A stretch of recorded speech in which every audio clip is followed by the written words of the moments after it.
So Deep Ocean Mission. So this is a new mission proposed in India, and the concerned ministry is Ministry of Earth Science, and it is been approved by the Union Cabinet. तो जो अर्थ मामलों का जो मंत्रालय है, that is ministry of earth science, उसने deep ocean में जो मिशन है उसको प्रपोज किया है और कैबिनेट की मंजूरी मिल गई है। ये जो बेसिकली जो मिशन है, it will concentrate on oceanic biodiversity, it will study the impact of climate change in ocean, and it will establish an offshore marine station in order to explore the resources available in the ocean, including the marine resources, the polymetallic nodules and the thermal energy। तो जो महासागर है, समुद्र में, उसमें बहुत सारे संसाधन होते हैं। ज्वार से ज्वारीय ऊर्जा बना सकते हैं, टाइडल एनर्जी बना सकते हैं, बहुत सारा फिशिंग, बहुत सारा जो श्रिम्प्स हैं वो हम कलेक्ट कर सकते हैं, और बहुत सारे उसमें हमें मोती मिलते हैं जो कैल्शियस होते हैं बेसिकली, एंड पॉलीमेटालिक जो नोड्यूल्स हैं, बहुधात्विक पिंड है, उसको हम इकट्ठा कर सकते हैं। तो ये बेसिकली जो मिशन है ये अंडर वाटर व्हीकल्स और अंडर वाटर रोबोटिक्स से हम पूरा करेंगे, क्योंकि काफ़ी ज़्यादा समुद्र के अंदर जाना पड़ता है, और पूरा हमारे को इसमें राइट होगा। हमारे जो एक्सक्लूसिव इकोनॉमिक जोन्स हैं वहाँ पे जाके हम इस तरह का डीप माइनिंग भी कर सकते हैं, और जो भी हम करेंगे सस्टेनेबल बेस पे करेंगे। और जो बार बार बात आ रही है पॉलीमेटेलिक नोड्यूल्स की, समुद्र के अंदर बहुधात्विक पिंड होते हैं, उसमें नॉर्मली मैग्नीज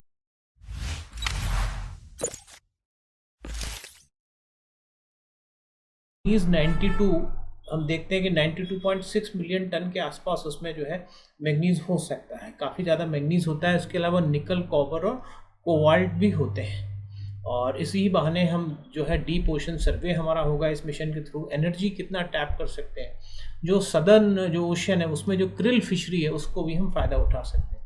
तो अब आप समझ गए ऑब्जेक्टिव्स ऑफ डीप ओशन जो मिशन है, कि इंडिया की जो एक्सक्लूसिव इकोनॉमिक जोन है, इसको मैं आऊँगा अभी, उसमें हम एक्सक्लूसिव इकोनॉमिक जोन जो है कॉन्टिनेंटल शेल्फ पे, उस पर हम एक्सप्लोर करें, मैंड अनमैंड सबमराइन्स भिजवाएँ, और जितना भी हम फिशिंग कर सकते हैं, पॉलीमेटालिक नोड्यूल्स इकट्ठा कर सकते हैं। जैसा भी हमने देखा जो बहुधात्विक पिंड है वो मैग्नीज, निकल, कॉपर, कोबाल्ट वगैरह होता है, वो सब हम इकट्ठा करें, और ये सब चीज़ें हमारे इलेक्ट्रॉनिक डिवाइसेस, स्मार्टफोन, बैटरीज सब में काम में आने वाली है।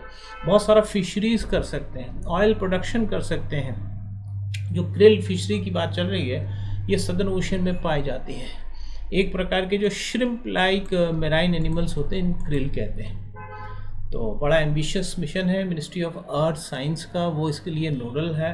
फंड भी सेंक्शन हो गया है, और इसका जो ये जो फेजेस में होगा ये प्रोग्राम, तो इसका जो फर्स्ट फेज़ होगा 2021 से 2024 तक होगा, और ऐसे ही मिशन दूसरे कंट्रीज़ भी कर चुकी हैं। तो बात अगर आए कि हाउ मेनी कंट्रीज़, तो देखिए आप, जो United states, Russia, France, Japan, China already ये इस तरह के प्रोजेक्ट्स डीप जो ओशन माइनिंग प्रोजेक्ट्स से कर चुके हैं।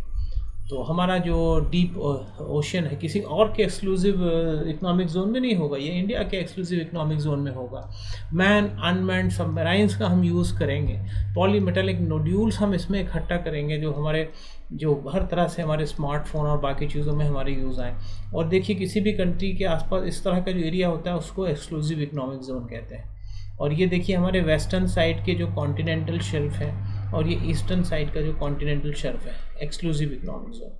कहीं कोई भी कंट्री है, जब उसके पास सी स्टार्ट होता है ना, तो देखिए ये तो लैंड है, लैंड के बाद ये जो इलाका है जहाँ पे 1 डिग्री 2 डिग्री का स्लोप होता है ना, उसको बोलते हैं कॉन्टिनेंटल शेल्फ। फिर जब स्लोप बढ़ता है 3 डिग्री 4 डिग्री का होता है, उसको उस स्लोप को कहते हैं कॉन्टिनेंटल स्लोप। वैसे भी आपके एग्जाम से पूछते हैं कि मान लीजिए अब सी बीच पर है, तो बीच में जो धीरे धीरे जो पानी जो भरा होता है उसके पास, उसको बोलते हैं कॉन्टिनेंटल शेल्फ, 1 से 2 डिग्री स्लोप। फिर 4-5 डिग्री 6 डिग्री का स्लोप होता है, कॉन्टिनेंटल स्लोप कहते हैं। फिर थोड़ा सा इलाका ये थोड़ा फिर ऊंचा होता है, उसको बोलते हैं कॉन्टिनेंटल राइस।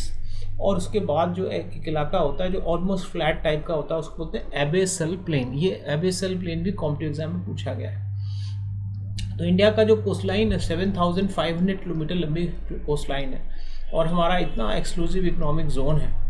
तो नॉर्मली किसी भी कंट्री का जो एक्सक्लूसिव इकोनॉमिक जोन होता है, यूनाइटेड नेशंस के लॉ के हिसाब से 20 नॉटिकल माइल तक होता है। वो 1 नॉटिकल माइल मतलब 1.8 किलोमीटर आप मान सकते हो। तो ये हमारे पूरे इस एक्सक्लूसिव इकोनॉमिक जोन में हम इस तरह की एक्टिविटी कर पाएंगे।